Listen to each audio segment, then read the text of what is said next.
What's up, everybody? This is the poker coaching study session. Today, we're going to be looking at We're going to be looking at cutoff versus small blind, cutoff raised, small blind three bet, and then the cutoff called. And now we are facing the usual small bet on the flop, very possibly a range bet from the small blind, and we will respond. Larry is up first. Okay, so just like our friend Scotty said, we bet small blind three bets. We get the flop. Small blind bet small, which I think is what we're going to see in the great majority of our opponents. Some opponents, I find this to be a very polarizing spot for population. It's either they bet small or they bet big. You don't see very many B50s from the population there. But I think the majority of times we see a B33 or around a small bet.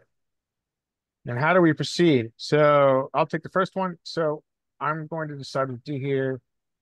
I am going to call. I think we call this, even though we don't have a spade. We Yeah. call it to the small size. We do. If this is really a clear call, we can see represented by the EV. It's worth 4 chips.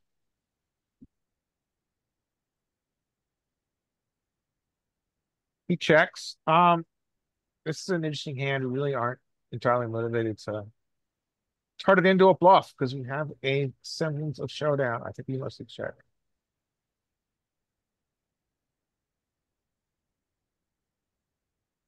And he bets half. So now we're pure. This is pure bluff catching. So maybe now is a good time to think about the question we should ask ourselves. Does my opponent have a value range? Yes, he has jacks and queens here that are clear value. He also has some, we're blocking it, aces and kings. He's clear value that he can bet here. So this is a pure bluff catcher. It's hard to identify what his natural bluffs are here. Maybe the only natural bluff would be not on this line. There aren't really very many natural bluffs here. Um, Any ace of and does go he ahead. bluff, does he bluff every ace of spades he has? Or Good does he question. check back as I don't know that he checks it back at this Yeah, point I don't know if he checks as it on turn. yeah, well, I'm saying this. I don't know if oh yeah, that's true. Yeah, just continue then. And our pot odds are 27%. He has to be bluffing more than 27% for this to be a good call. I Ace think Jack. we want to I mean, I think there's a pure, a call with a spade without a spade. Fold. Yeah, we mostly call. All right. So we must call pure with a spade here. Let's look real quick.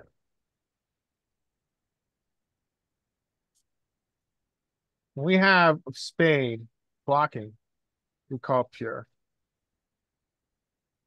Or do we? No, we don't. We shove. What, check on the flop anyway. We have a spade. We bluff shove with the ace of spades. And the king of spades mostly folded. Is that it? It mixed in. It mixed in. Okay. Some bluff shoves, but it folded more. The ace of spades bluff shoved at a higher frequency. Let's see what he bluffed it Ace Jack. faster. Yep. All right. I'm Okay. up, and then Who's next? Armin is after, and then Shy is after me. All right. So, Scotty, I'm ready. All right, you ready? Yep. I just fold. This backdoor is nothing here on this board. We're gonna have a lot of just folding. Yeah. Okay. Okay. Good. All right. Armin or Armin, however, I'm sorry, Shy. Shy is up first. All right, Chad, good luck. Yeah, then I ask Armin if he's present to Okay. participate. All right. What would you like to do? Fold. Oh wait, I folded already. I you folded. folded. Okay. Yeah. Shah, you ready? Yeah. Add the cup. Put it on you. Okay, here we go. You have tens here. Uh,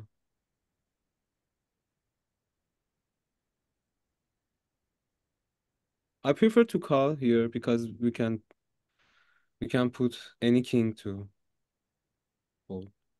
Yeah, we can call. No, It's close Call. no, though. We're gonna call pure, I think, with seriously, we fold here we call pure without with a any spade. I mean, factor. good way to delineate this in your head is just think we call with a spade. Yeah. We But you call. get to play on and you get a point because it was still a prominent enough feature in the strategy. So it's not a mistake. Just So not. this is an interesting spot. You turned equity, additional Uh, equity.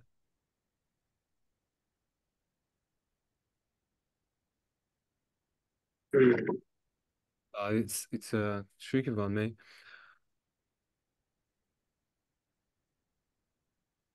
Do we have any fold equity? No, I think we just check here I like it. Yeah. Okay, now you got a pure bluff catcher. to the straight, but not flush. It's really good blockers, but not to the flush you don't. Sorry. I said He's you just have very good blockers to the straight, Yeah, but you which don't is have more. any blockers to the flush. Yeah. Due to the padats, I think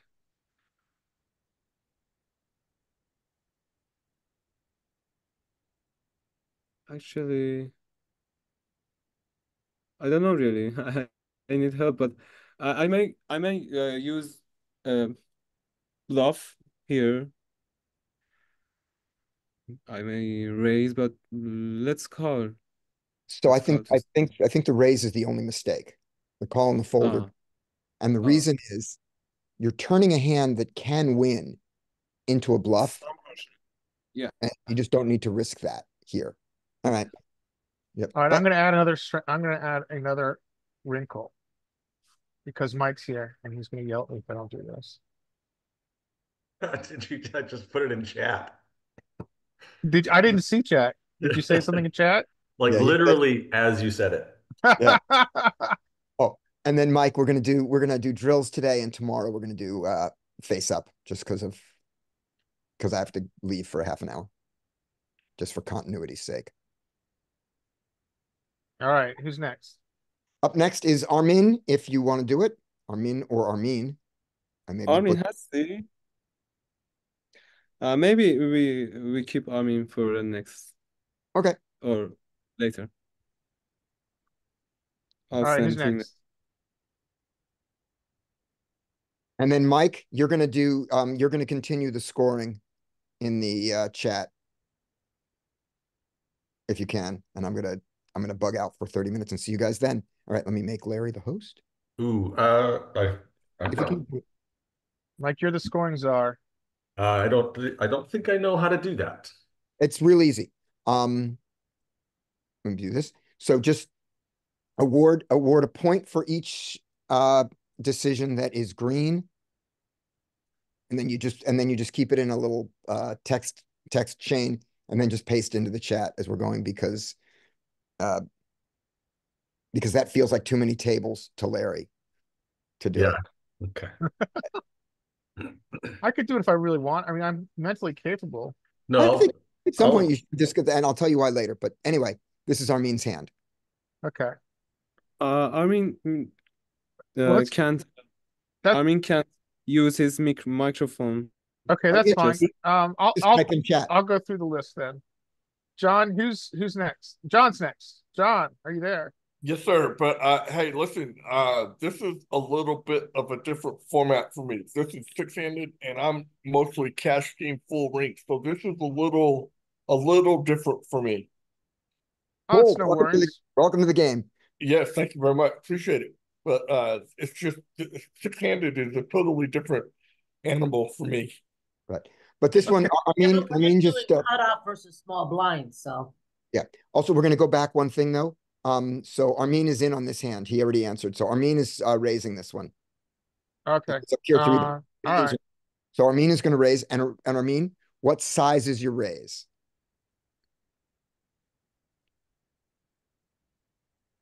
Small, big, or jam it? He's going 20. So 20. So 22 big blinds for Armin. You're in there. Good. Gonna call repeat 10. You're on a timer. Timer is a fun one.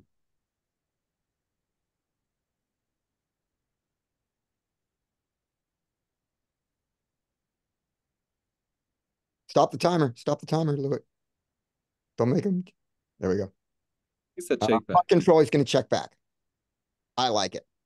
Let's see if it's right. Okay. I like it. 100% right. What a river. See what he does.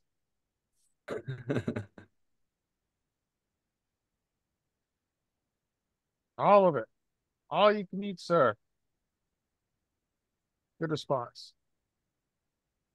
Yep, I like it. He folds. He's All never- right, that was so John, you want to take one? Yeah, sure. Let's give it a go. What All was right, that, John. Scotty? 3?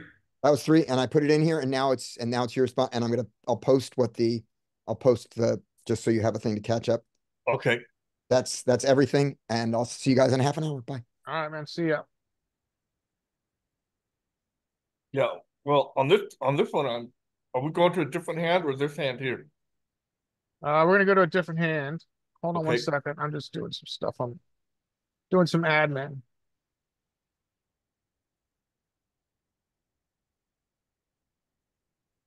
And okay. All right. Next hand. Are you ready, sir?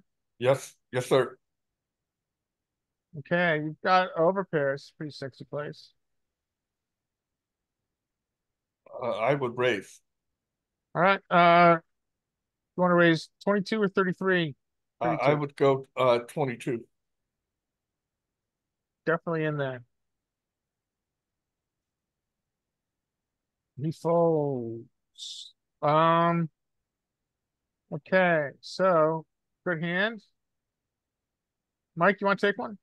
Sure. Who was that just went? That was John. John. Yes.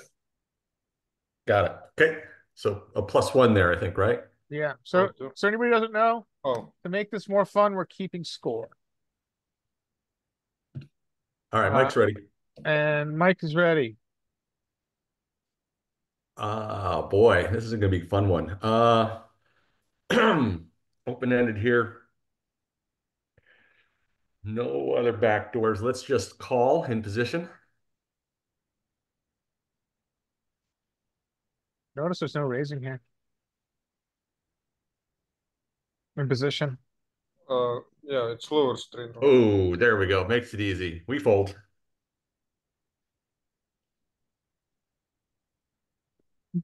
How often are you supposed to jam this? I think this is a low frequency. I don't think you're supposed to jam this pure hand. Kings? That's correct. Our choice, kings. I would think it's high frequency. Why do you think that?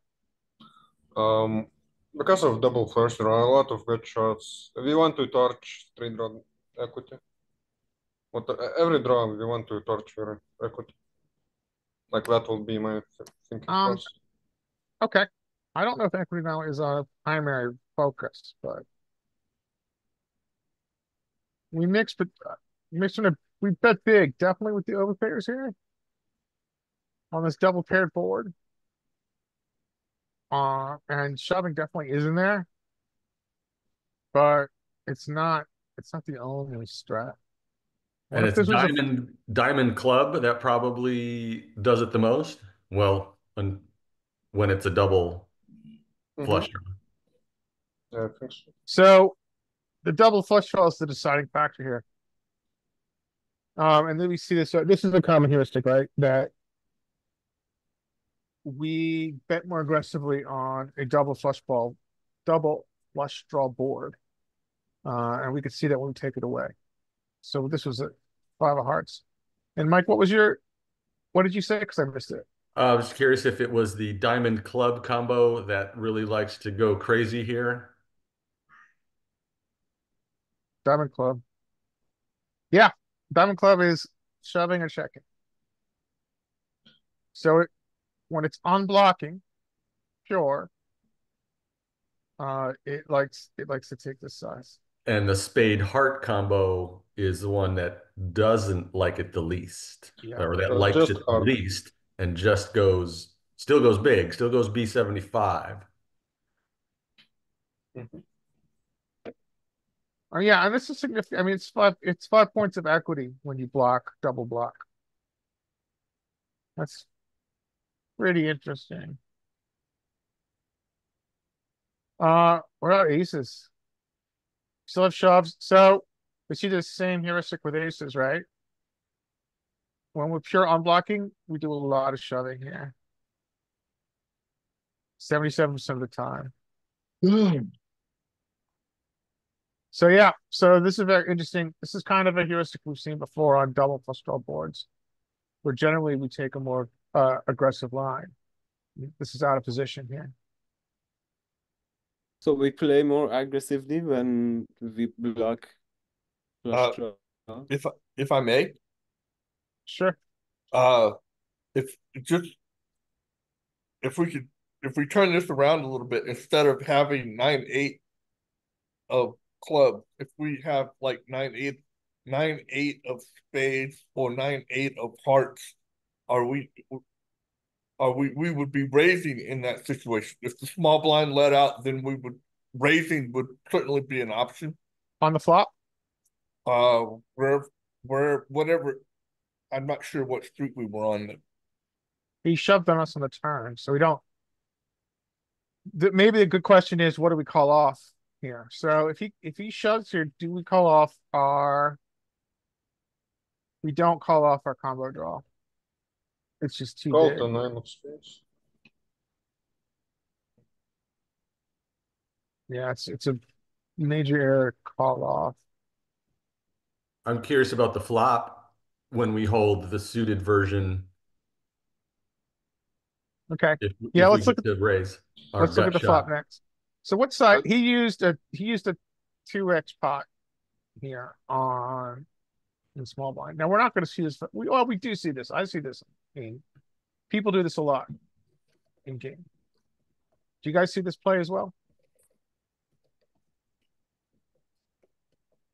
I don't. I'm just wondering if that wouldn't be a better option on the turn if you had the suited version. Okay. So are you talking about the cutoff? The imposition player, the one that we're playing in the trainer? Can we back up to the hand? So Sure. Show on the flop what cutoff does.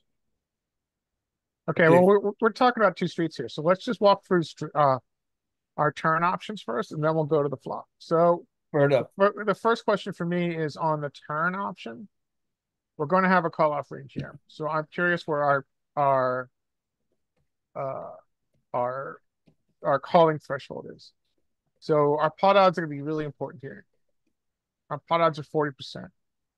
So this is going to mirror, I anticipate this will mirror around where the solver thinks we have 40% equity. It's what I call perceived equity. And that's right here. So around 40% where it thinks it has.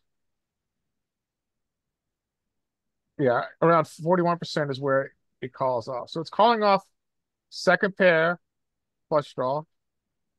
It's really the bottom of its call off range. It's going to call off top pair blocking. This is really where the threshold is. Top pair blocking, the front door. Second pair. Now this is interesting. Second pair with the front door. Good enough to call off. A second Yeah, pair that's- overcard with the flush draw. Good enough to call off. Now let's just look at real quick. Filters. Flush draw nuts. It's always calling its flush draw nuts here. Ace 5 is the one that gets here. And then, okay, I think that's enough. Now we can go to the flop. And I think the question here is, what do we do with our very best combo draw? So These are our combo draws. 9-8. John is just calling for this Okay. size. Uh, And then our combo draw, which is gutter plus not flush draw, is mixing raises in. Okay. Okay, got it. And then our open ender with the front door is mixing raises in. But generally, we're not going to have, well, we do have a lot of raises here. I'm lying. That's a pretty robust raising percentage for imposition. I think usually we're not as motivated to raise in position because when we have a high equity draw, we don't mind if villain continues to bluff. Now we are more motivated to check raise out of position because it does two things for us. It obviously folds out some portion of villain's range, and we like that out of position. And also it reduces the SPR. And when the SPR goes down, it reduces the equity realization advantage of the in-position player. Because his shove on river is not as powerful once SPR is reduced. Anybody else have any other questions about this solve? will you show cutoff again on the turn? Sure. 6-7 of hearts. Oh, it calls. Okay. 8-7 of hearts. And does small blind jam 10 of spades, like suited ace 10? As a bluff? Okay. It definitely, I mean, it's going to have, once it's shoving with its top of range, right? It's mixing shoves with queens, top set. Once it decides that it's got this in its arsenal, it's going to mix this sizing across its entire range. That's inevitable. Any sizing, I'm sure there are exceptions because there's always exceptions to solver, but There is. any sizing it's going to protect by mixing that sizing across different hand classes. Right? Even like it's worse, like one of its worst here is like open ender with the front door blocker is mixing shove. So it's always going to mix sizing across all hand classes. All right. Who's next? That's up to me to decide or to look at my list. That was John, right? Yes. Dean hasn't had one yet. Dean, you want to take one? You can do it in chat, however you want to do it, or you want to skip. Okay, Dean's in chat. So I have to bring this over here. All right, Dean, so here's your hand. Dean, you've got kind of an interesting spot. What would you like to do here? You're on a timer.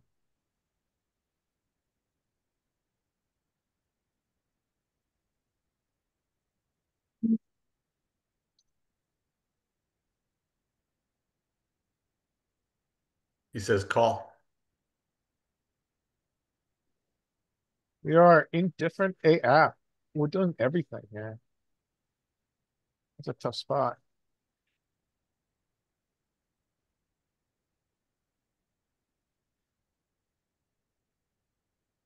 Okay, you're on a timer. He checked. He says check.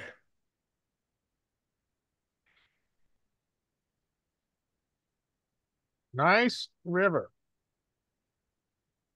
Stone cold nuts, sir. He says Yahtzee.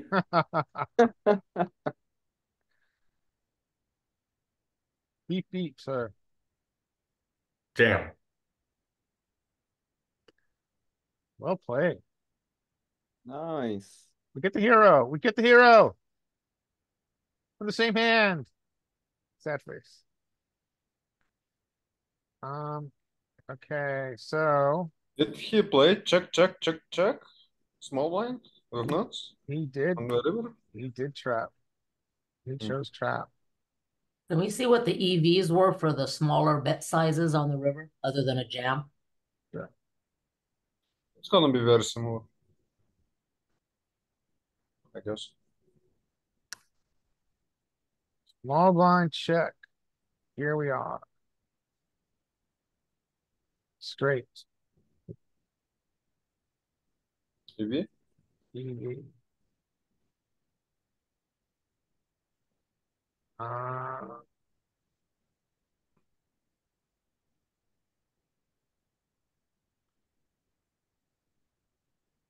just don't check back. Yeah, it looks like it's kind of indifferent between a B16 shove. But it doesn't like a small bet. Yeah. Okay, so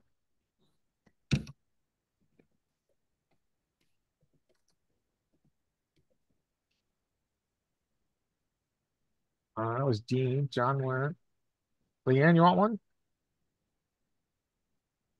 Yeah, sure. One thing I've been noticing since I've been doing this with you guys is my instinct is always to bet a little bit smaller because, because I want to get paid or whatever. But I guess here you could bet big and people might think you've got a missed flush draw or whatever. But anyway, that's Yeah. my instinct, and frequently I'm wrong. People go all in, and that's like the best answer. So Peter Clark has something he says about bet sizing. And I think I probably said it before, which is magnitude trumps frequency. And Jonathan Little says this at some point. I mean, sometimes it's going to use a smaller size solver, but generally, if you look at the math, getting paid off with your shoves is more profitable over 1,000 spots than getting paid more often with the small bet. Yeah, that's what I'm seeing. I've been seeing here for the past few weeks. Yeah. It's cool. That's Well, cool. It's also cool to get you taking something away from this session. Okay, so here we go, Leanne. Okay. You've got tens. I'm just going to call right now.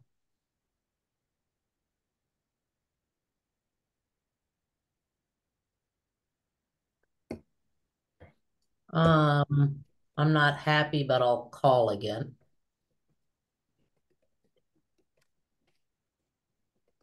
Right.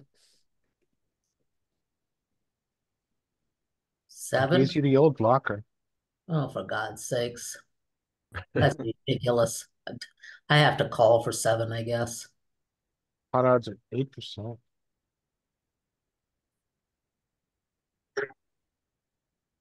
Okay. Doesn't matter. We're gonna lose a lot, but doesn't matter. How much right? did we lose? There we go. How often do you guys think he puts his trips on river into the 10% bucket? Let's guess. I mean, when he bet that, I'm just losing. There's just nothing other than losing. Why do I even call that 7? But I don't know how I could Well, possibly the lose answer it. is pot odds. Yeah, I know. I mean, Here, anybody have a guess as to how often he puts his trips into the 10% bucket?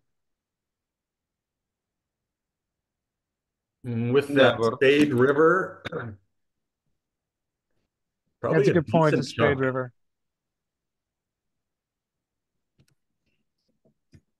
I'm going to say 20%. 30%. He does still use, but he's always using a small bet when the Spade River comes.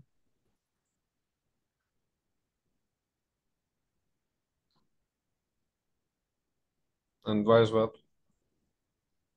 I'd like to see how indifferent he gets when we shove over his 10%. yeah, that's what I was wondering. If that's what he's always doing when that spade comes, of course, we can just shove, but maybe he's doing that with his flushes as well. Notice he shoves. This is the top of the range when the flush doesn't complete. And it is so heavily devalued when the flush completes that we go from shoving to 10% as our primary size and a lot of checking. What else are we Um, betting 10% with there on that river? That guy with the jacks, jack 10. It's our primary sizing. So this is super common when like the draw completes. Well, it's a paired board and the flush draw completes. And he is hyper aware that our calling range to the small bet and then the small bet is chock full of flush draws. Like if we were to look here,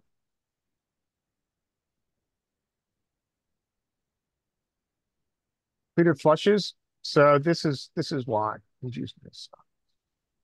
So let's say that he Let me puts just it, finish this point real quick. yeah. This is why he's using this size, because on this line in solver or B33 call, we have 3 times as many flushes as he does. And so because of that, and this is not including, we're not looking at folks. Because of that, he's always going to have a small size. Or because of that, he does use small size. Where He does just doesn't have big sizes. But this is interesting, right? Again, if we take away the flush, he has shoves. Leanne, I'm sorry, what were you gonna say?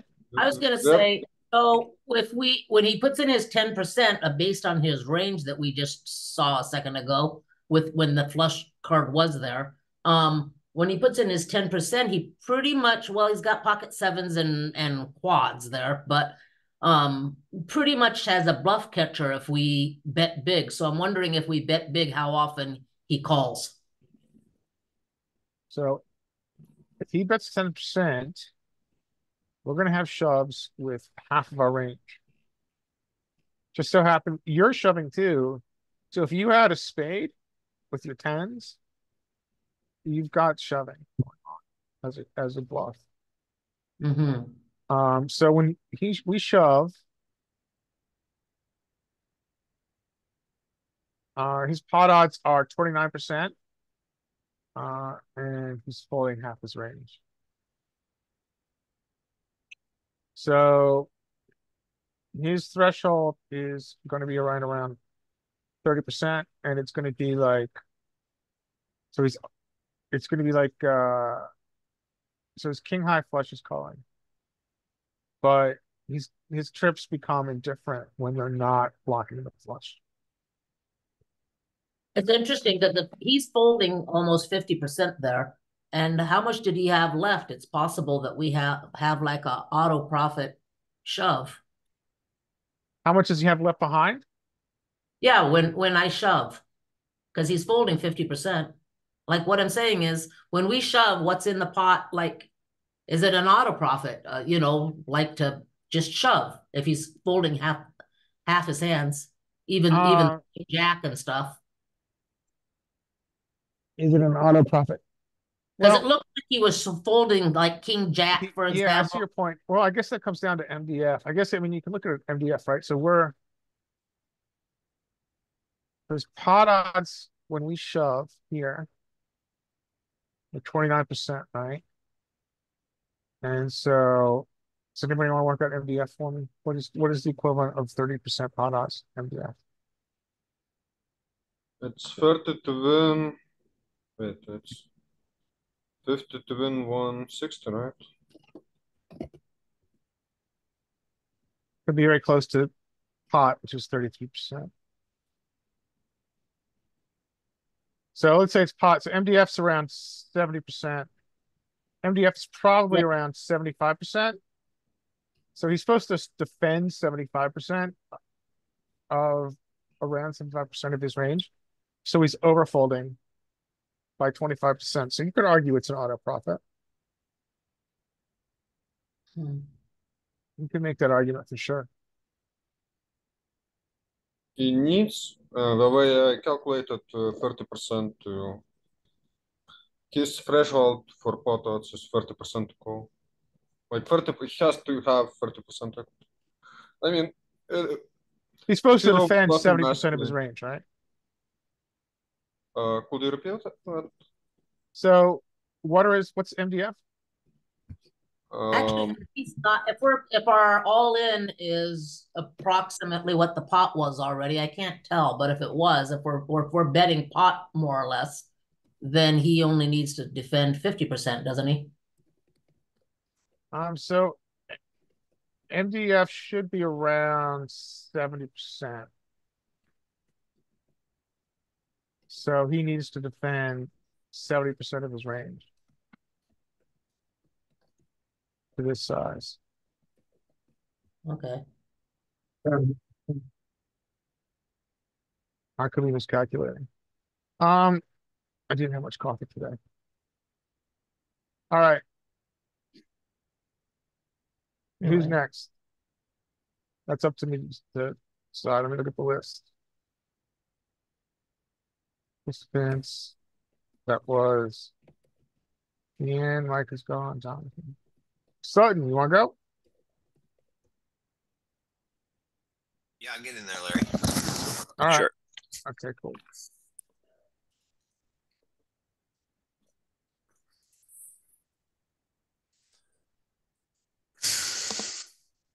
No spade, I just fold here. Looking dirty, sir. Nice hand. Skate. Mr. Dr. Died, you wanna go? Sure. Okay. Dr. Die. It's your hand. Dr. Die runs like a god when we do these trader sessions. Paul.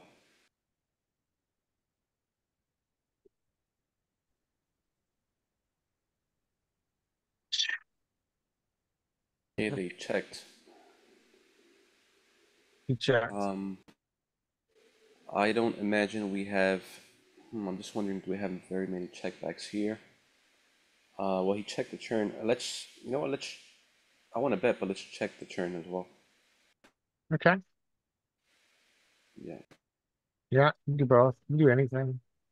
I see. It wants to bet. So much equity. You can do a number of options. But it makes sense to sometimes protect your checking range and induce this bet. Now the question is your hand good enough to raise? Well, I don't see any straights, any draws that completed or completed on the flop. So I think our hand is good enough to raise ace queen, ace king, maybe not ace jack. Let's raise 39. Oh, no more. Shove. It's good enough to shove. Let's make it this size. Let's make it whatever this is. Oh, he shoves on you. Oh my goodness. Now this is a very interesting spot. Look at your pot odds. But if there's any spot I think that doesn't really correlate to pot odds in solver world, it's this. Fold. Exploit fold. Nope, not in solver. Pot odds. I kind of give you the wrong hint. Sorry. What does he do this with? No, I know, like in solver world we call, but IRL we. Yeah, Yeah, we just fold Miller. he could be three betting prefer with a6, lower ace six suited, actually. Richie just joined. Does Richie want one? Oh, sorry, I thought I was muted. No, I'll hold off for a minute. Okay. I'm missing MSI. Did he get a chance? Taurus, did you have one? I don't remember. He just stepped away for a second too. So Yeah, he said in chat he'd be back, so Okay. he might be gone. I'm gonna take one. All right, then this will be Kind of felt like raising on the turn there because of those hearts in addition to the ace. Maybe more. Do you mind calling out the next person? Like maybe that makes more sense than we.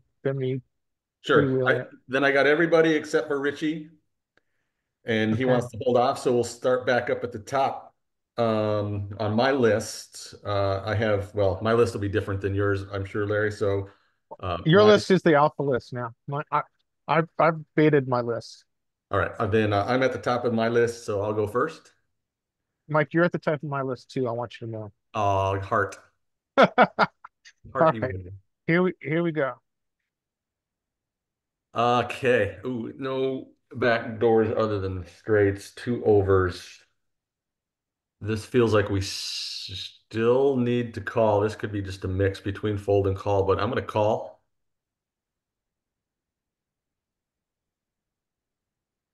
Just a little very bit of cuspy. mixing there. Okay. And Do it, can Mike. we take this to show? He's going to have a lot of the ace X. Do we bluff this combo? Can we take this to showdown? I feel like we can check here. I'm checking. No, that's Constructing the 2-street bluff. Here, I'm going to encourage you to construct a 2-street bluff here. You're constructing a 2-street bluff, sir. yeah, okay. Never mind. Then we hit with the spade, comes in. Can we get value? I think we could. Yeah. I wonder if this is the rare bet small. I'm going to B60. I wonder if you check 50. back. Well, Isn't it wrong to opening action again to out of position player? Well, yeah, it's it's a good question. I mean, this is we're asking what the value threshold here is, and it becomes very interesting when the flush completes. I'm sorry, I interrupted you, Mike. Oh, I was going to say, well, it's not wrong to open for value. Well, question, this is a matter of sizing, right? I mean, whether this hand can open for value or not is a question, but just in general, absolutely, you can reopen for value. Yeah, this is a really interesting spot, which we all see. And I I chose am just, B60. It's probably wrong. yeah, I think Yeah, it's against just check solver back. with a protected range, we check back, but I don't know if this is bad against humans, which are going to have some kind of doctrine frequency when they complete here. What's our value threshold? So I wonder, I don't know, man. That's a very interesting spot. King is really good to show down here. Okay, we're just ignore our bluffs here. We're just really indifferent with ace jack. The pure value threshold is 2 pair. And we just don't get here. Well, we have some aces that we play this way rarely. If we have some aces we play this way if we have the ace of spades. And those are a pure B60. But our value threshold is really 2 pair. We need to have 2 pair here to value that. 1 pair is just not good enough. It's an interesting spot. Larry, can you just go down the bluff end real quick? Sure. It's going to be like blockers to the flush.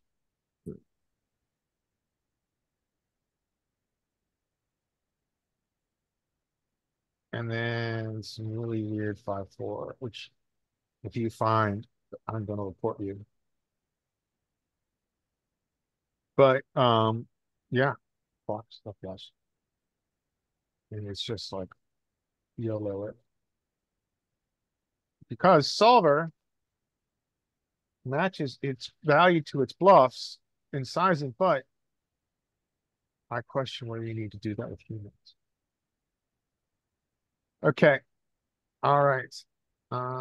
Move away. So Larry, I actually have I have a theory about when you need to do that with humans.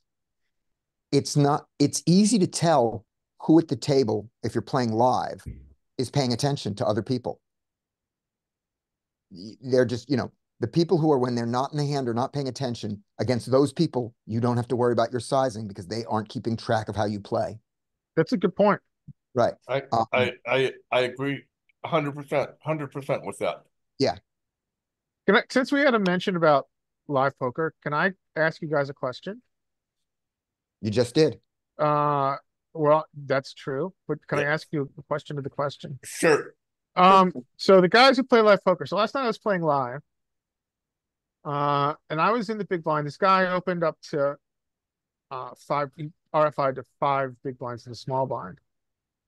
And so I had an interesting combo. I had king 5 suited. And so where I play, do you guys see people actively covering their chips by cupping their hands around their chips? No, they're chips. Like they're not showing you how many chips they have. They're not like creating like a full like igloo over their chips, but they're definitely like putting their hands around their chips. Like in a like kind of like if you were kind of half praying and laying them on the felt. And so I'm like, I said to the guy, I you know, I can't see your chips. The question is coming up. Is that like, do you have, I said, whatever do you have 10 pinks there? And then the dealer said to me, sir, this is a game of observation. And I said to the dealer, I'm not really sure what that means in this context, dealer. And he said, it means you can't ask someone what their chips are. And I had never heard that before. I have never heard that. You can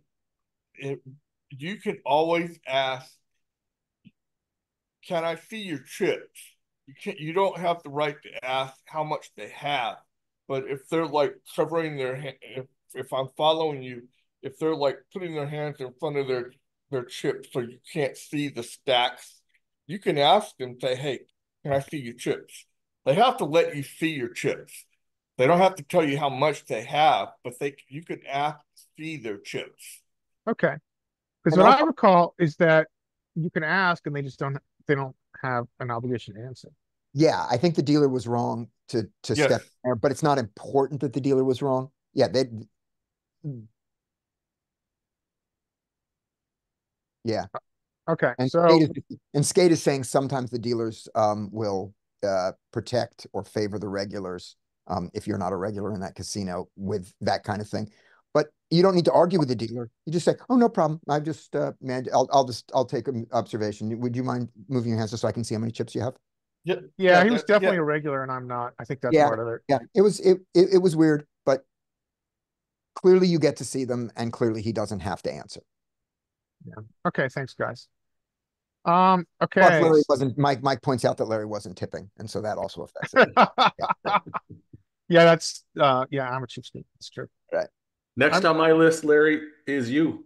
Okay. I did ask if I could get 50-cent chips, but they wouldn't give them to me. All right, I'm next. Okay.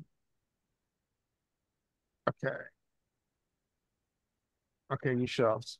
Whoever that was, you shoved. And oh,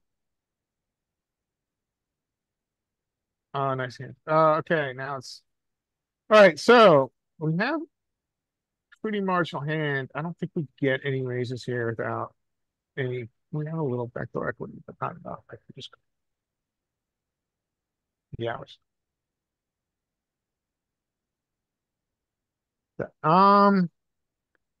We're not folding with a gutter. Want a double much double board? I don't think. See another jack. Yep. Yeah, right. Yeah. Check and lose. Check and lose. Check and lose. Yep. Played that right. Who's next? Dean. I guess. Dean is next. Dean, I'm gonna open up the chat for you, sir. Dean has been on a run of all runs and tourneys recently. All right. Dean, are you ready for your punting? Yep. What would you like to do, sir? Dean says call. Okay. I think you might fold without. Let's see. Yeah, you're good. Good call. I'm a nit. I'm nit by. Yeah. Good I think call. this is better. I think this is a better fold against humans than it is against the solver. I can get behind that. Okay. Call. Check. Now you have a choice. You can turn this into a bluff or you can check that. Checks back. Yeah, we're gonna start turning this into a bluff this region. It's not, we don't have to, but we can. What you like to do? What a card. Is that a check? I didn't see. No, he hasn't answered yet. Okay, thanks, Mike.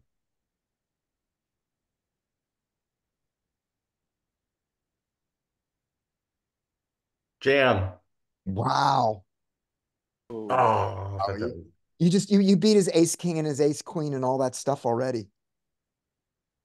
And he's not folding a set of jacks.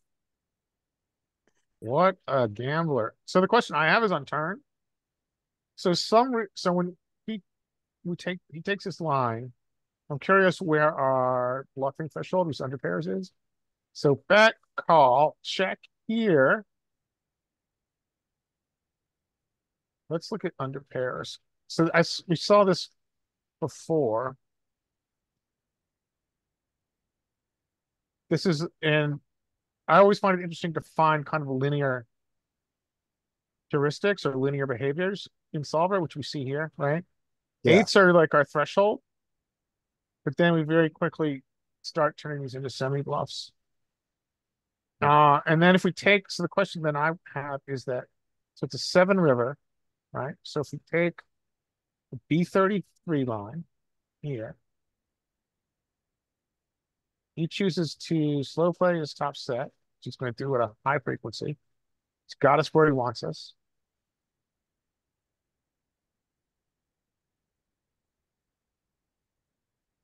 Oh, sorry, I messed that up. Let's start over. Sorry. Wrong street. So question while you're setting it up. Do you think that the eights check back because they're the biggest pair and therefore they beat the 7, 6, and 5s, or because the eights are legitimately a gut shot? They're a bad gut shot, but they are a gut shot. That's a good point. Sorry, they're not a gut shot. They're a shit. they're- They're open-ended to the ignorant end. So Yeah. I just wonder. I think if you get raised on those, then you're really irritated. So Yeah. you have a lot of equity Yeah. with your draw and your Okay, pair. you know what, is change the 10 after you're done with this exercise, change the 10 to a 7. Okay. Oh, so we have 7, 8, 9. No, not sorry, 7. A 6. I want to have no draw. Okay, so it's got a lot more equity than these, right? Yeah. The equity, ignoring the set, the equity is you can see how it just drops.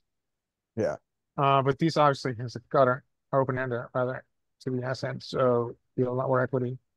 Okay, well let's just go. Let's see if we construct a bluff here. So we construct a bluff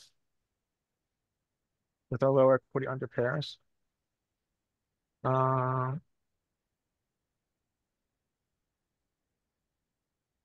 He calls. Yep. He slow plays his jacks sometimes still. And I messed it up again. What am I? It must move. It must be moving when I do something, and then I think I'm on the right street, but I'm not. Sorry, guys. More coffee. Turn. Check. B33. Yeah, it moves. Yeah, it moves up above. Yeah. And it confuses me. He calls. There was a 7 of clubs. He checks. Now, we look at just the low pairs. Yeah. We were turning all of these into just a pure bluff, a 2-street bluff. Yeah. So that's the first question. There was a second question. What was it, Scotty? Second question is just take a look, back to the turn, change the 10 of spades to the 5 of spades. I'm sorry, the 6 of spades. 6, 7, yeah. So now the 8 is not a straight draw anymore. And now I just so want to look at turn, check.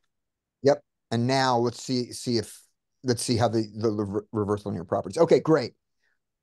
So it's still true.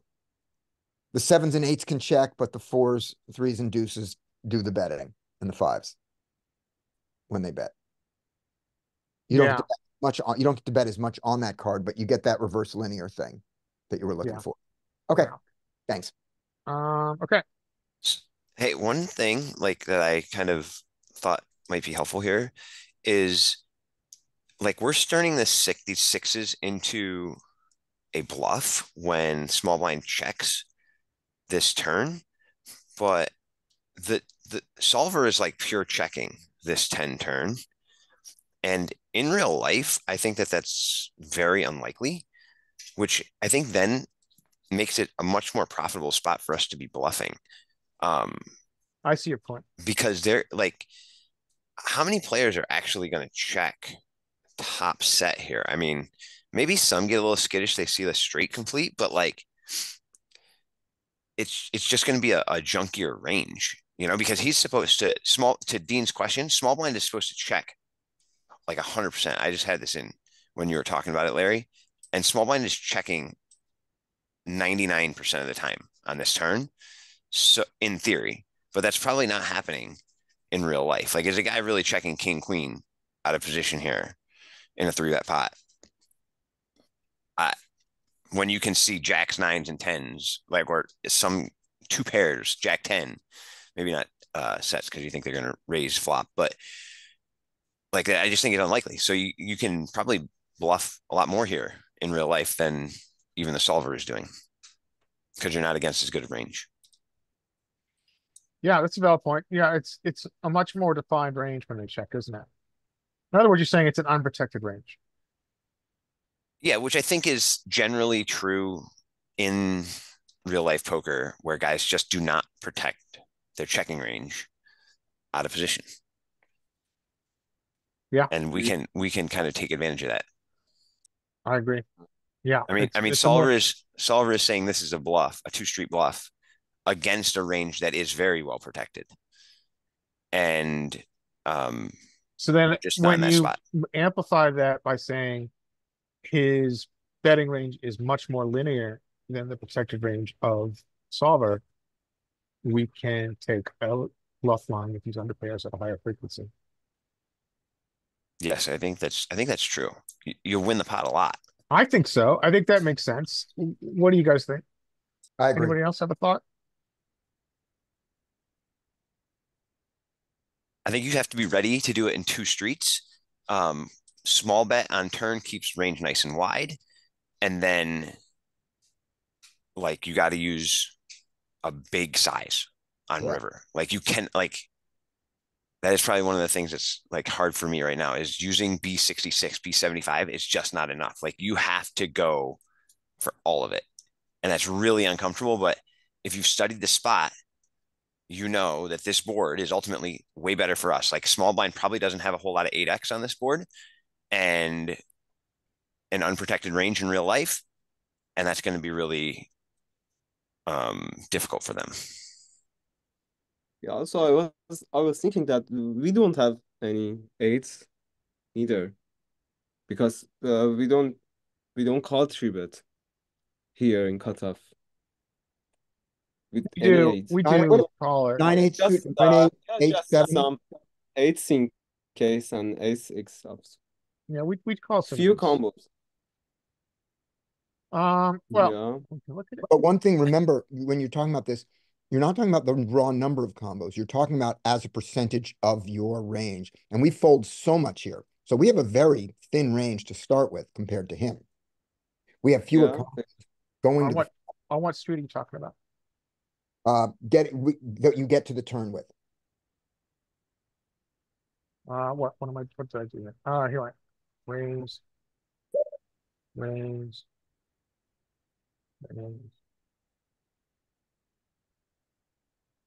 So pre-flop, we do have some eights. That's the first question. We're mixing in this region. Yeah. So it's different than tournaments because of our stack depth, Chaeyoung. So our stack depth is so deep that this region has significant implied odds, right? If you make a set, you make a lot of money, and there's enough behind that it's worth it. If you make a straight or a flush with these suited connectors, you are making a lot of money. And this is all based on implied odds. And this implied odds are a strategy or concept that is a little bit not as seen in tournaments because you're playing at a more shallow stack depth. But implied odds are a really important concept in cash, especially when you're playing a position. So Yeah, go, I so mean, we have eights when we are calling a small blinds 3-bet pre-flop. We do, More, yes. more than eights, take a look at more it than this, pocket eight. Larry, go to the turn on that, on what you just had there. Go to the turn on this hand. Yeah. Go to the turn on this hand, or you already had it set up, unless you've erased it already. You fool. And so you want to go to turn, is that correct? He checks, right? And now Checks. taking a look at our range, look at what the percentage of eights of any hand with an 8 is in our range. So look at our, You're on the river, not the turn, just as a heads up. go to the turn. We've got 4 combos, low frequency 9-8, and we've got 6 combos of 8s, low frequency. Now, if you look at that and you compare not the number, but the percentage of 8s we have now, look at his range. Range coverage, yeah. Yeah.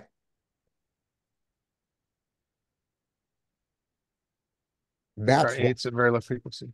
he got all he has is 8s. He has no 7, 8, or 8, 8, and look at how much other hands he has. So we have an 8 way more often than he does on that node. That's why. This is not going to be perfect, but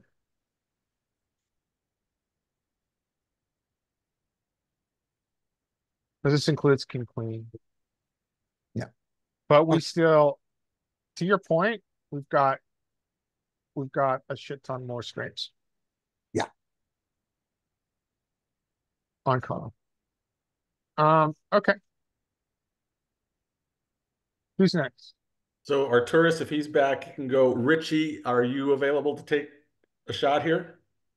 Yeah, I can give it a go now. All right, we'll give Richie his round 1 attempt. Okay. Richie, you're up, sir. Here we go. Ace queen. So a call in this instance. I we would have be the- curious if we are calling without a backdoor. Like, what do you guys think ace queen of clubs does here? I think So we fold ace I queen of think it clubs and some- reduces it, but I would say it's probably a 50-50 without the backdoor. Yeah, we're still in there, but we're still quite indifferent. More aggressive. No? Okay. Call.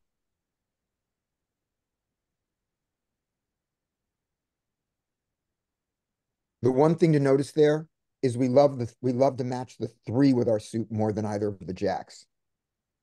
Yeah, I must have blocked the properties to Love the that, jack. yeah. Must Okay. have all blocked the properties to jack. Remember you discussed this before, but I can't remember why you would prefer the 3 to match your suit rather than the jack.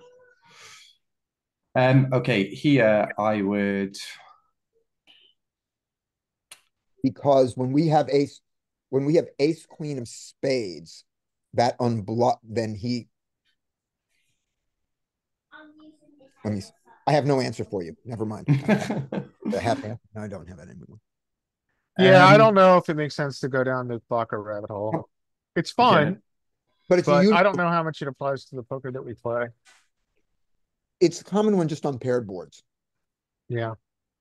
It's probably a lot more important to block the trips. Yeah. Yeah. Here I would probably do a small bet to set up a potential bluff on the turn, depending how it goes, because I feel like this board range suits us better than them. But You're really close. It's just, you know what? This is very interesting. So if we look at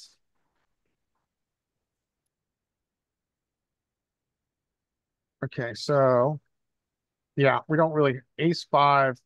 So ace five is an example, right? So if you look at filter ace high, like ace king, it says, oh, well, this is good enough. Barring blocking ace of diamonds sometimes. It mostly checks back. It's good enough to check back. And so it's indifferent here. I think it's good enough to check back. Your particular combo just happened to be the one that checks pure. So you're in the right place. Ace 10, though, not good enough. Kicker's not good enough. We want to start constructing a bluff. Ace 5, not good enough. Want to start constructing a bluff. So you're right on the edge here.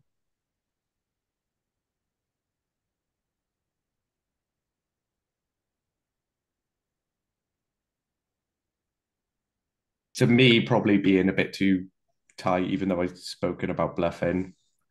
In real life, I would probably check this, but as I mentioned before, I kind of fancy set myself up for a bluff, and the low card kind of goes into that a bit more, and the straight hitters more. So I guess I'll go all in. You found it, sir. Nice. Hold your tens now. Oh, bastard. Well, there's the that. jack again. Okay, so here's I why love I that. think here's what I think the suit theory is. I've got it now. Okay. So we look at this on this Jack 3 board. Go up.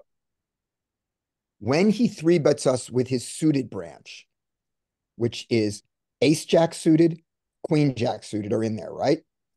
So the only ace jack suited and queen jack suited he can have is the ace jack of clubs and are the clubs and the spades, right? Yeah. When we have the spades, we block him from having an ace jack. So that's good. When I see where you're going with this. From having an ace jack, which is good. But the spades are even better because we have backdoor flush. Now, when we have the heart version and the diamond version, we unblock his suited ace jack of spades and ace jack of diamonds. Yeah, that makes sense. He has 3 of them. That's why. It's small difference. That's why. Yeah, I think you're right. That's a good call. Good shout. Good shout. Right. Who's next? Scotty. I'm back. Scotty, you're back, and you've got ace 5 suited, which you chose to not 4-bet. Oh, ow. Oh, this is so bad. I have he's betting small. I have 2 backdoors and an over. This is so bad in a 3-bet pot. Against humans, I want to fold. Against the solver, I want to call some. I wonder if you get to raise this at all. I don't want to. We ran out of time. Yep. That was fine. I made my decision. Check. And I'm good with it. I'm on the call line. Okay, you're on the call line. Change me to call. Yep. I don't like it, but that's where I am. I like it. Okay. I like it, and he's got 59 behind. I like it enough to call. I was wondering if he gets shoves or raises. We do. Okay. It's like let's see how often he bets this. So this raise in position might be a reaction to the fact that he bets this king of hearts at a super high frequency with his range.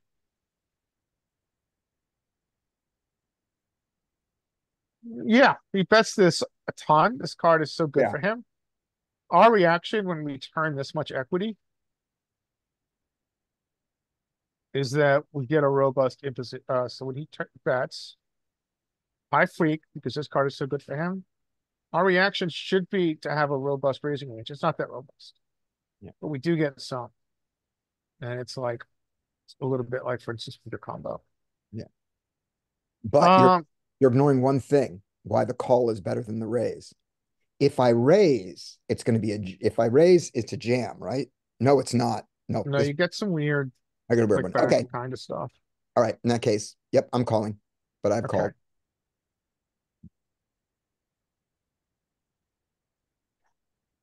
I think this is value, and I think it can get called.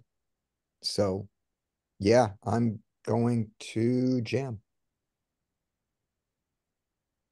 No, it's not value. I blew it. And what did I get him to fold? Oh, Okay. Allow me to say, screw the solver. I'm proud that I lost that point on the river. YouTube, if you like that our class is now results oriented from this point forward, please like and subscribe and comment. Okay. Have you had any comments lately on YouTube? I think so, yeah. We did. I don't remember them. One or two? Okay. I had a conversation with somebody about out of position. It was he said he observed that out of position we check and bet small a lot more than in position. It's like, yep, absolutely. That's cool. Chai Young is up. Shy Young, are you ready? Ready? Quite an interesting. He's not going to take this size very often here, by the way. This is very low frequency. Yeah. Let's just establish this first. He's not going to use this sizing on this texture very often in this configuration. This is a low freak play by him. 8%. Yeah. It's more than I thought. Yeah, but it's That still was really like one. Okay. So, change move. What would you like to do? I was calling. Yeah.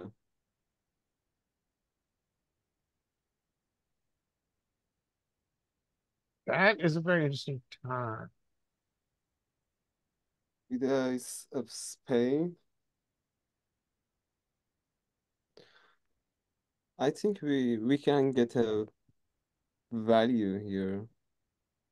This is kind of the Yeah. opposite of a steel wheel. This is kind Here we of go. like Let him the go. sponge wheel.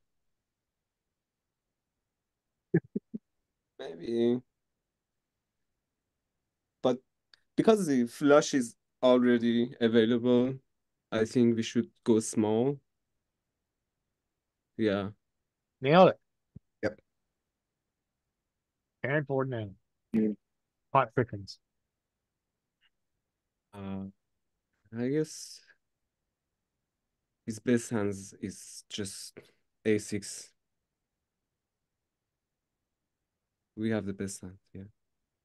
Okay, you've got 10 seconds. Okay, but it's not. Beep beep beep beep. Go. What are you Bet doing? 41. I go 41.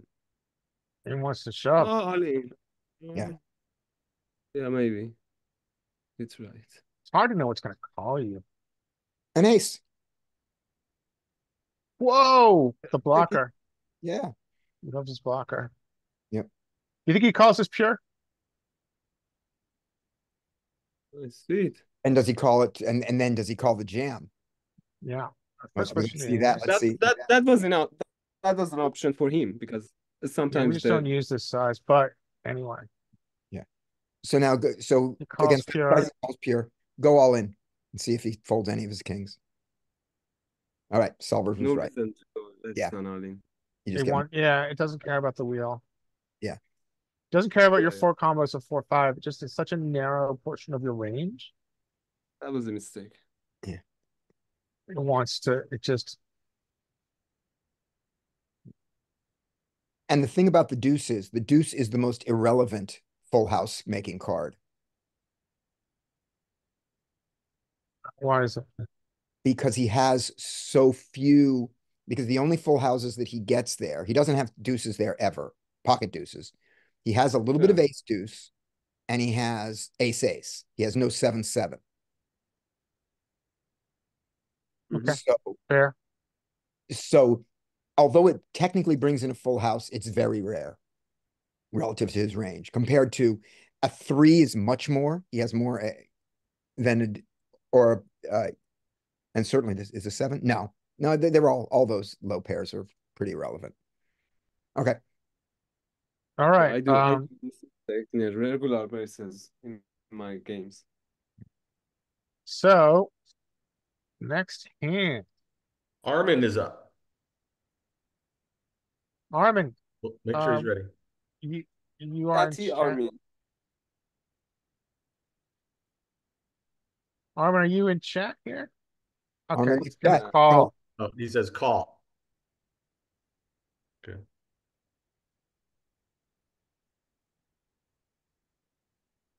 You would check too.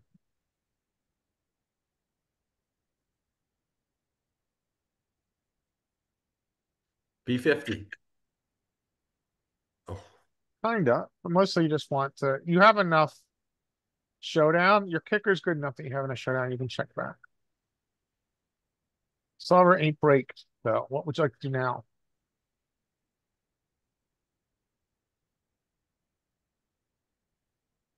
check. Back. Yeah, so once you start taking that, so you were taking a bluff line. So once you start taking the bluff line, you're gonna complete it. Usually what happens in Solver is that it chooses to, if it's gonna construct a bluff, it goes in that direction. So it's gonna go B33 we saw is the most common, and then it's gonna shove a lot. Or if it chooses to take its ace high or like eights or nines and try to realize its equity, it's usually going to take a check line. So unless that river dramatically changes equity, shifts equity in the range versus range, it's going to continue to check. Okay, so take a look at one thing before we go. Sure. Let's check the turn and on the river, see if we turn the ace queen into the bluff on the river, or if we just go, it has it. We have showdown. Let's take our showdown. I think you're right. I think it's going to go check, check, or bet, bet, but okay, not 10 of hearts, check. And then 10 of hearts. Check. Yeah. Ace high, filter. Right. Yeah. You just check it. Yeah. And it's not giving up their skate. It's taking the ace queen equity and just losing to ace king. Yeah. Think of it as like, I mean, it's not going to do that with the bottom of range, right? It's not going to do that with 4-3 or whatever. It's going to do it with a combo that it thinks it has some semblance of showdown. Yeah. But I noticed that they bet with ace jack. I guess, were they turning that into a bluff, I guess, or something? Yep. Trying to get ace king and ace queen to fold. Yeah, so ace jack wouldn't have enough equity to get to showdown, but ace queen beats enough ace jack, let's say, from solver, that it's worth checking down. But if you look at the range there, let's look at our range on the river after check there. I think we're going to see that almost everything worse than ace jack does it pure. Oh, so it's. I have to change. Hold on, I have to change this. Chain check. Yeah. And the hearts. Check. Yeah. And so the ace jack does it a little bit, but then everything below it does it 100%. You kind of see it here. Like this is, I think, where breakdown's really important. So you can kind of see, so our betting threshold is around a 10, right? So 10, it wants to bet. Our betting threshold then becomes like a 7. Our 7s are going to shove it. 8s. And then we have this massive region in the middle of the breakdown where we're just checking back. So you can see ace queens are really close, right? They're really next to where we start bluffing. And so they're checking back. But then so ace jack is indifferent. It's like, okay, sometimes I check, sometimes I bet, I shove, I'm not really sure. And then you get the hands that have such low equity that we never are going to win at showdown, like king queen, which it sees as having 7% equity. And there it's going to turn these into bluffs pure. This is a nicely polarized strat where checking in the middle with stuff that it thinks has enough showdown to win sometimes. And then once it gets down here and it's never going to win, it's willing to risk its biscuits and try to bluff. But in here, it's like I win enough, whatever. I'm taking my ace. Yeah, ace queen was a pretty good, strong marginal hand. It's a marginal. Yeah, it's a marginal. It has marginal showdown. This I think is the kind of line where I think the breakdown tab is really important. If you guys have it, I think you should use it. It really nicely lays out the full strategy here. And I think this is really sensible against humans. Yeah, I agree. That's a good point. I think that applies to playing against humans. Yeah, that's just good. That's just good, strong, exploitative, and fundamentally sound poker, I think. And that's all we teach you. Like I even know what that is. All right, so Arturus. Arturus, are you ready? Yep. Speaking of marginal hands. Well, no explanation. Interesting, he checks this. Checks us. We kind of can already start bluffing. Okay, what size did you use? Let's bluff, whatever. B75. B75? No, yeah. Usually checking them. Yeah, you have marginal Let's be nice. showdown. Not too off though. No. Oh, you knew the 7 was going to come to the river. Nice. That happens. Oh yeah, let's go. Are you going to shove? Follow? Yeah.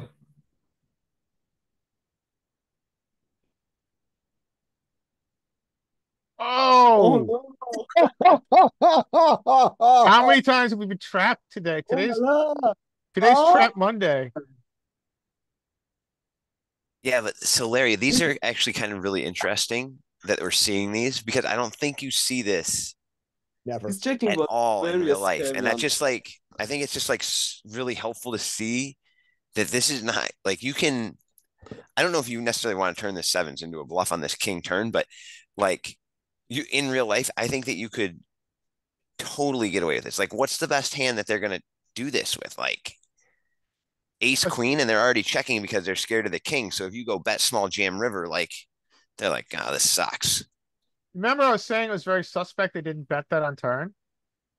Yeah, like I This thought is the king was sus so as- good for them. This is so suspect for solver. Now, I'm not going to say that. Well, let's look. Let's look at what part of his range he's betting here. Like, he just doesn't check, right? Well, he does check. Checking is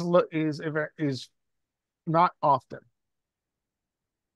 But he's checking with the top of range here. So essentially what Sutton is saying is this part of range, the very top of his range. There's some new people here, just to clarify. So what this is called the city graph in the solver. And what this is showing is it's laying out all our combos in a horizontal line. And it's sorting them by equity. So you have your lowest equity hands here at the bottom. And then as you move up this line, you get higher and higher equity hands.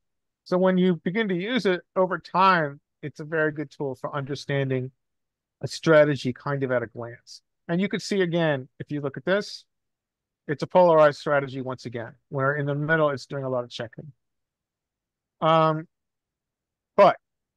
So what Sutton is saying is essentially this part of the range checking at high freak doesn't happen with humans that often, unless they spend a lot of nerdy time in solvers. Am I correct about that, Sutton? Yeah, and I would fancy to guess that you don't see a lot of check from like you c-bet a guy c-bets ace king here. Like he doesn't stop betting on turn, in my opinion. Yeah. Like king queen gonna keep betting. Like I know it does in solver too, but like I just don't see I don't think guys are going to let off the gas, especially when they see this flush draw out here. Like I think those are boards there. Guys are going to just fast play their value. And so when you see this like check, I think it's a mega capping maneuver. Yeah, he's Because protecting, Dean said, his range. yeah, Dean says, do people continue with ace queen here? I think, Dean, you're probably right. I think they check it. I think ace queen is probably one of the best hands that they're going to have. And so, and think they've already seen the king, right? And so now they're already like, damn it. I don't know what this guy got. Yeah, he caught up with his king jack or something like that. And now we can put in the small bet on turn. River, if we see a queen, it's going to kind of suck, but every other river pretty much is pretty clean. He checks and we jam, and his ace queen, we can fold his essential entire range, would be my argument. Because I think you're right, Dean. I think that he's not going to continue betting ace queen, and that's going to be the strongest hand that he has. And we can make that hand fold a lot when we go small bet turn, bomb river. So with that in mind, do we want to, when we get there with the 7, do we want to not jam it? Do we want to bet it smaller? I could see us getting called by a queen even with a jam because the flush bricks. Yeah, I mean, what was we don't have a high frequency with 7s of betting here. There's the problem. No, we don't. But I'm saying when we did it. Yeah, Scotty. I mean, well, in this, so if we take this line, I think you're right, because like the river jam for us is like half pot, right? So then never mind. We just jam. Yeah. So like in that spot, yeah. But I think if it goes, but to your point, if we bet small here, say we go B33 on the turn, and now the pot is not as large when we get to the river, I think your point is absolutely right. Like here we want to think like, okay, what would a queen call? Yeah. Probably somewhere like half pot. They go, he missed his flush draw. Call. Right. And when we don't want to call, we jam. Yeah, and I think like Dean, do they ever check the king, like king spades? Like I don't know. I mean, that's a good question. I think things to think about when I see this question, Dean, I'm thinking like in my pool, does a guy in small blind 3-bet king 10 of spades, king jack of spades? And I'm like, maybe some of them, but I think there's a fair amount of them that never have that holding. So I don't worry too much about king X spades, and because I think that they would bet those combos that they had. Mm-hmm. I think that they would bet a lot in my particular pool, because I don't think you're seeing a lot of guys 3-betting king X at the rate that they should, Dean. So I think you're going to see a lot of bets. Yeah. Makes sense. Yeah. Like they're going to call king 9 suited, right? They're not going to 3-bet king 9 suited. They're not like, they're thinking like, oh, king 10 suited is really pretty. Let's see 3. Yeah. So I think they are not. And if they bluffed it on the flop, I think that they continue when they improve on the turn. Yep. And again, I know that like this is kind of like the differentiation between theory and solver and what we're seeing in real life. But that's important. I think that is one of the more vital things that we could talk about on these sessions. What is solver showing us? What is theory? How do we diverge to become more profitable? Yeah, I think that the biggest thing that I think we want to think about here is, and getting comfortable with, yes, and Mike, yeah, there are some wrecks that are just ace queen, ace king drawing hand, not 3-betting. Yeah. Is like getting, like I have a horribly difficult time with this B33 on turn. Like I am so hard. I don't want to do it. Like I'm like, come on, let's end it right now. I mean, the preferred check on turn is simple, easy to play, and not wrong. Yeah. Yeah. You're just not trying to get ace queen to fold. You're playing for a different result. Yeah. And solver likes that too. Remember, solver preferred to check back the 7. It just had some small bet. Yeah. I mean, yeah, I think it's kind of interesting if we want to use the 7 as a bluff, because we can we can generate a lot of folds, I think, when he checks. Like if he has jacks, let's say, he might have bet one time on the flop because he didn't really know what to do and he just wanted a continuation bet, or tens. And we can make those hands fold pretty easily by the river, by betting twice. So, I mean, yeah, I think it's really kind of an interesting conversation to whether or not we want to turn the sevens into a bluffing hand in real life. I think because we can generate so many folds once they check the turn to us. Yeah. Yeah. 2-street bluffs, I think, also are more effective against humans than 1-street bluffs. Yeah. Absolutely. Bet small turn, in position, shove it. Yep. All right. Plus they get, the other thing that happens is this. You bet small turn, they check raise you, you fold, and they never pick up the bluff. They never catch the bluff on the river. That's valid. 100%. Or they lead river on you. Yeah. Right. And then you're like, okay, well, Yeah, my hand sucks. Yeah. I was bluffing, so thanks. You know. Okay. Who's next? Leanne is up. Leanne, are you ready? I sure am. Good luck. Sevens with spade. I call.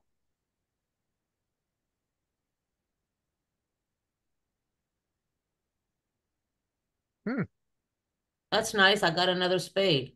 I think I'll just check. I could bluff, but I'll check. I think you got the right choice here. I think we want to check and realize our equity. We mix. Okay. But it's a bet, but again, notice bet small, not bet large. Yeah, across the entire range. Yeah. Reminder to everyone watching, you can always see what our entire range is doing here by looking here. Yeah. It's always displayed.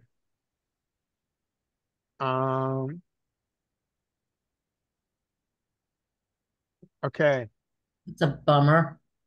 See, now if I had bet a little bit there on the turn, I could have followed it up here, but now it's going to be hard to bet, I think. I feel like checking is giving up, but I guess maybe that's what I'll do. I think you're going to check. Oh, no. Look at that.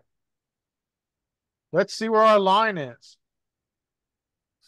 I think it's one of those. I think it's hard to bluff and rep. So I guess I could be repping that I had called up with an ace. I for sure would on the flop, but so this is a situation where it lows to turn its low pairs into a bluff. After it goes check, check, then a check, he's mega capped. He's gonna have, as you know, he's gonna have traps, but he's mega capped here. I didn't think we'd do this because I thought the ace was so good for his range. But we don't care. Yeah, and it's interesting because a couple of hands ago we were like, well, if we had bluffed on the turn, then we could continue on the river. But if we check on the turn, but maybe I just don't have enough showdown value. I get last time we had ace queen. Also, yeah, this is versus solver, and we were talking specifically about. I mean, solver uses constructs a 2-street bluff too, but we were talking about humans, it being more effective against humans to use this 2-street bluff. we also have was when we had ace queen. Actually, it turned out it was solver. They had ace king, but when somebody, I can't remember who, wanted to bet the turn with their ace queen and then check the river, and it didn't work out. Yeah. But here I think we have some ace X in range, which makes sense. So then, like, this hand, the 7 is very difficult. Like, I don't think that there's as much ace X in small blinds range. I don't know. Maybe I don't know. Maybe I'm wrong about that. I would think that small blind would bet ace X pretty frequently after turn goes check, check on river. So that would limit their ace X, which we would bet ace X for value in this spot, I would think.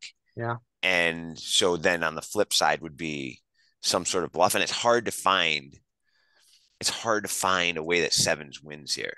Like, I think I was having showdown value. I was kind of giving up, but yeah. So it knows that we bluff at the right frequency.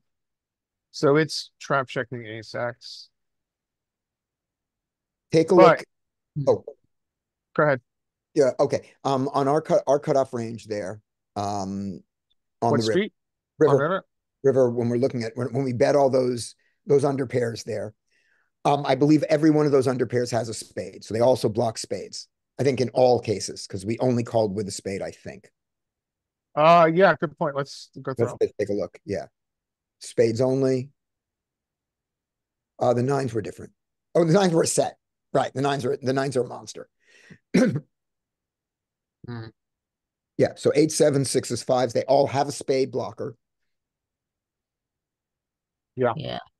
Very good point. Yeah. Very good point. Yeah. Fives. Who's next? Fives are a freak for some reason. John is next. Okay. John, are you ready? Okay. Quite an interesting Okay. situation.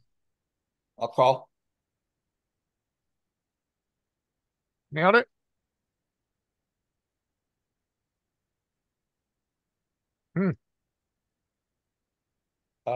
I'm gonna raise. All What's right. up? So he checked to you. So you can bet. What size would you like to bet? Oh, I'm gonna bet 20.75. Nailed it. Nice. I was gonna bet bigger. Nice.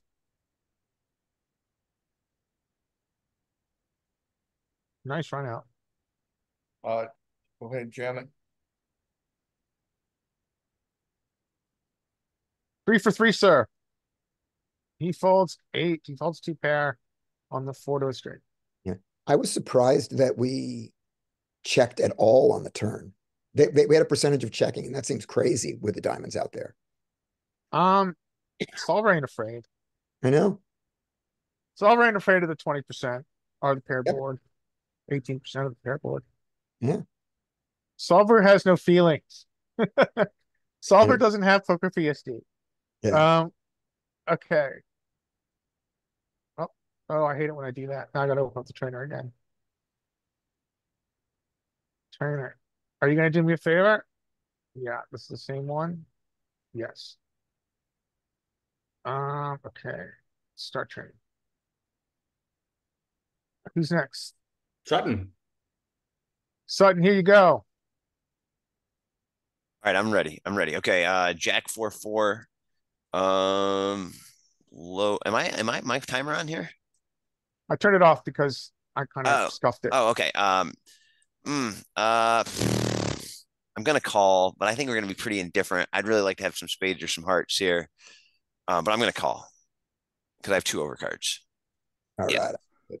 We are indifferent, you're right. Oh boy. Oh boy. This is so I just got done on my tirade about check's turn, he's capped. I'm gonna bet B33. I'm doing it. We're going. We're gonna unblock a bunch of auto folds here now, like hearts are gonna give up. We don't block those. I assume spades would have bet again, so we have clubs, so I'm going again. Notice, guys, that our only size to bet here is a B33 on the double paired board. This is a very common heuristic.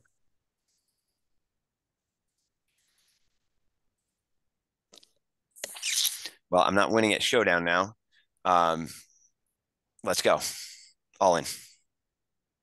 Yes. Fold the 10s, fold the 7s. Well played. Fold the 7s. Yay.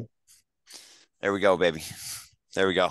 And by the way, I wanted to not do it that way.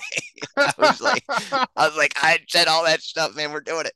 Yeah, it's really easy to do it in trainer, but then yeah, when somebody else's hand, it's good to tell them how to do it. when you're at the felt and you've got no showdown, there's always this, Peter Clark talks about this. There's always this feeling of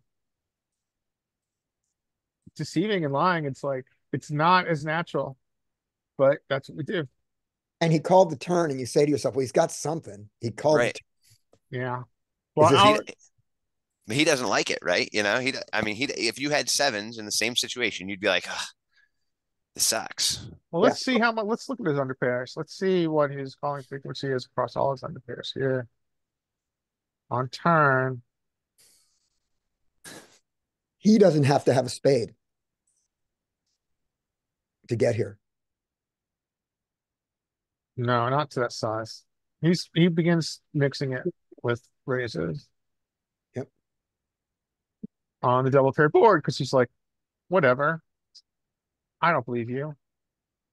All right. I think we're getting close to 2 hours. We got Skate to finish us up. Skate and Richie. Okay, Skate and Richie, Skate. Are you ready? Yep. Let's redeem myself. All right, Dr. Die.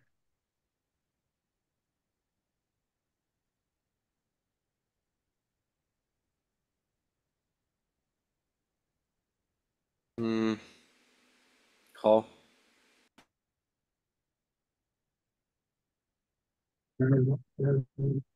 This is an interesting card. Very much is, and he went for a small sizing, kind of like a little bit less than. Okay. Call. No raising. Oh, So I think, in Solverland, this ace reduces his frequency of having an ace, but it's interesting because it's a three-bet pot, so he's got such a much more condensed range. Sure, I mean, he can have an ace, but wow, team value. I've never seen Oh, look at solver that. Look at that's so that. small. It does in three-bet pots. Whoa. I mean, we have to call. We're getting the odds. We have to. Yeah, your odds are ridiculous. I mean, you have to win more than, what is it, Look at 9 times out of 80? 100? Ace King. Sorry, didn't click it. got it. Yeah, I mean, you're losing, but Ooh. But yeah, it had no bluff raises on the river, right? It's gonna have in some region, not with your combo, but Okay. it's gonna have. So your combo, no, but it's gonna have lots. That's not that much. no, look at the bottom. Look at the bottom of the bluff raises. Yeah, I just don't think it's as many combos as I expected. So, like twos, the under the never winning small pairs. It's picking and then 9-8. So yeah, it's got essentially it's bluff threshold is all these little pairs Because jacks are not going to be happy when you jam. down here, which you hardly ever have. But yeah, true. All right, so we've got one last one for today. Is that true? Richie. Yep. Richie's left. Richie, are you prepared to finish the session? Yeah, sounds good. Here we go. Oof. Richie, you got a good hand. Ish. They're the 3-bet aggressor though, aren't they? Just call.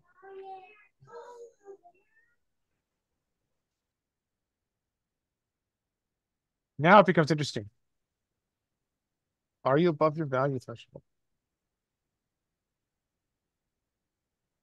Oh, so for me, I would say no, because they can still have the higher hand, the better hand. I would still just check this because we've got showdown as well.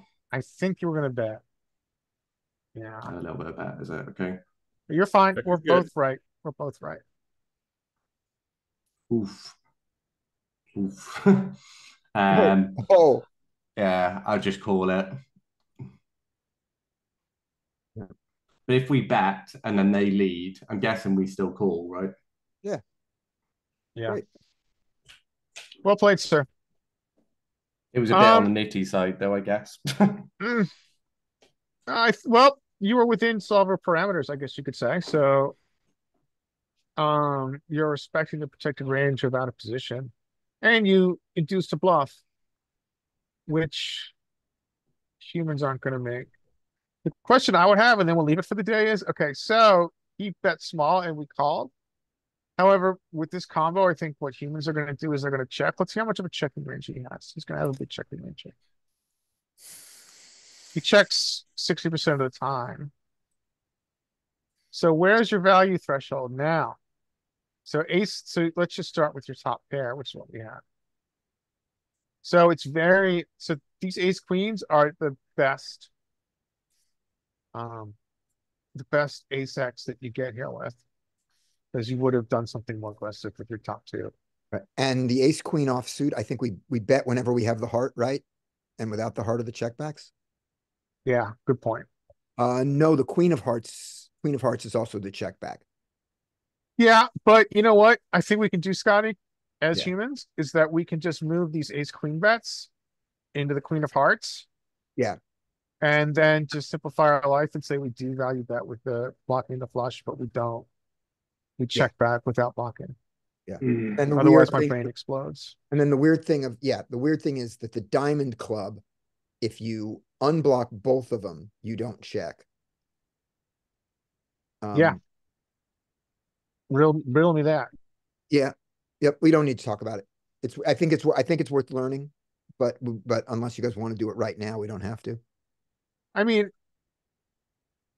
yeah, I don't. Well, what's your theory? No, we have to explore it, is whether with it being worth it. So the ace of hearts is easy. Ace of why? hearts is easy. Queen of Well, hearts the ace of hearts. checks more than I thought it would. Right.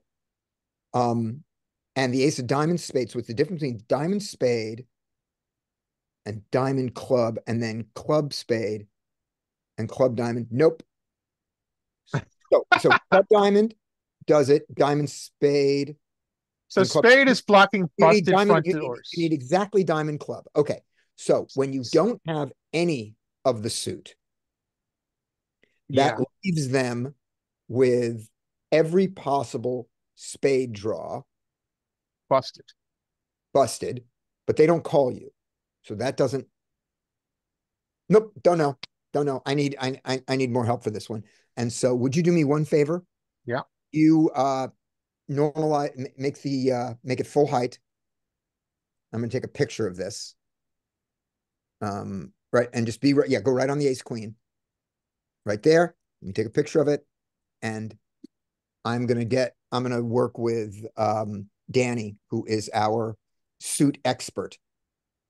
Danny from the tournament group. He really knows this stuff. Okay. All right. And I'll come back with an answer. All right, sure.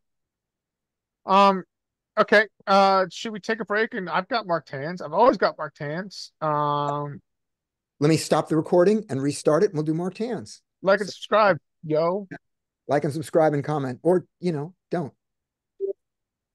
All right. I'm gonna step away for a while. I'll come back. We'll do some marked hands. I'm gonna stop sharing. I hope you guys enjoyed that session. Cheers. Okay. I'm gonna reclaim host. Oh wait, we got the scores. Oh yeah, do the scores. Their interpretation of that is some type of deadly mosh pit situation.